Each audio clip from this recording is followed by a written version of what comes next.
একদিকে তৃণমূল সাংসদ যখন আক্রান্ত হচ্ছেন, অন্যদিকে গোঘাটে তৃণমূল বিজেপি সংঘর্ষে রণক্ষেত্রে চেহারা তৈরি হলো।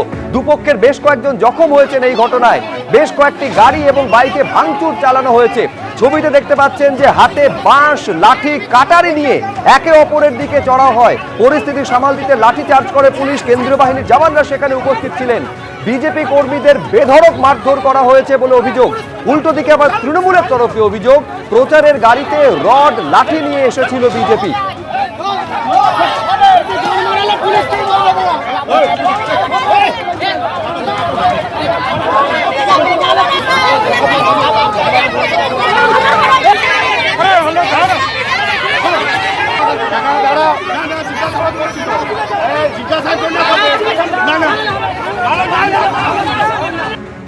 দেখুন, অশান্তি হিংসার ঘটনা দিকে দিকে ঘটছে। ভাঙড়ে যে ঘটনা কয়েকদিন আগে ঘটেছিল, আপনাদের মনে আছে, বিস্ফোরণের ঘটনা।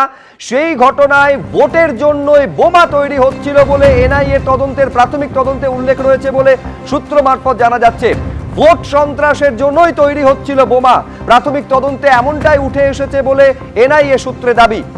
এর আগে আপনারা জানেন যে 19 মার্চ ভাঙড়ের বামুনিয়াতে বিস্ফোরণের ঘটনা ঘটে, যার তদন্তে নামে এনআইএ। পার্থপ্রতিম ঘোষ আমাদের প্রতিনিধি আরো বিস্তারিত এই নিয়ে বলবেন। পার্থ, যে ঘটনা ঘটেছিল, প্রশ্ন তখনই উঠেছিল যে এত বোমা কি কারণে এখানে মজুত করা হয়েছিল, কারা এনে মজুত করলো। এইবারে এনআইএ যে দাবি করছে তা মারাত্মক।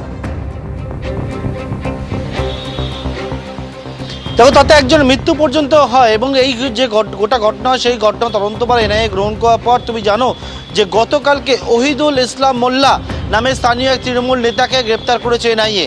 এবং এই ওহিদুল ইসলাম মোল্লাকে গ্রেপ্তার করার পর তাকে জিজ্ঞাসাবাদ এবং গত মার্চ মাসে এই যে বিস্ফোরণ, তাতে একজনের মৃত্যুর ঘটনা ঘটে, সেখানে বোমা মারতে গিয়ে বিস্ফোরণ হয়। এবং সেক্ষেত্রে এনআইএ সূত্রে যেটা দাবি করা হচ্ছে, মারাত্মক অভিযোগ যে একেবারে ভোটে সন্ত্রাস করার জন্য কিন্তু এই বোমা বাঁধা হচ্ছিল, বোমা তৈরি করা হচ্ছিল। এবং এই ওহিদুল ইসলাম মোল্লা যে হচ্ছে, যেদিন এই বোমা বাঁধা হচ্ছিল, যেখানে বিস্ফোরণ হয়, বিস্ফোরণ স্থলের একেবারে পাশেই ছিল।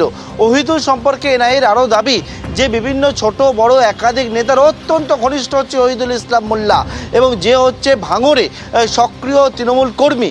এবং সেই ক্ষেত্রে কিন্তু এই ওহিদুল ইসলাম মোল্লাকে গতকালকে সেই এলাকায় প্রবেশ করে যখন তিনি আক্রান্ত হয়, তারপরে পুলিশ তাকে উদ্ধার করে। সঙ্গে সঙ্গে এনআইএর কাছে খবর গিয়ে পৌঁছায়। এনআইএ গিয়ে একেবারে উত্তর কাশীপুর থেকে ওহিদুল ইসলাম মোল্লাকে গ্রেপ্তার করেছে।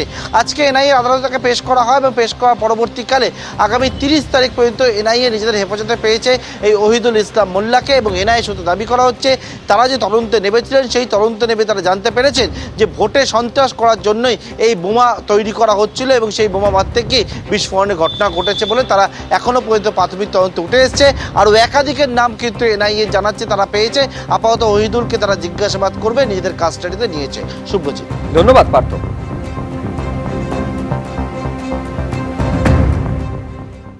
এদিকে প্রধানমন্ত্রী সভার আগের দিন রাতে রণক্ষেত্র হয়ে উঠল জগদ্দল। সংঘর্ষে জড়ালো বিজেপি এবং তৃণমূল দুপক্ষ। উঠল গুলি, বোমা চালানোর অভিযোগ। জগদ্দলে বিজেপির প্রচার সভা এবং তার আগে বিজেপি এবং তৃণমূলের বিরুদ্ধে একে অপরের উদ্দেশ্যে হামলার অভিযোগ উঠল। এবিপি আনন্দ, এগিয়ে থাকে, এগিয়ে রাখে।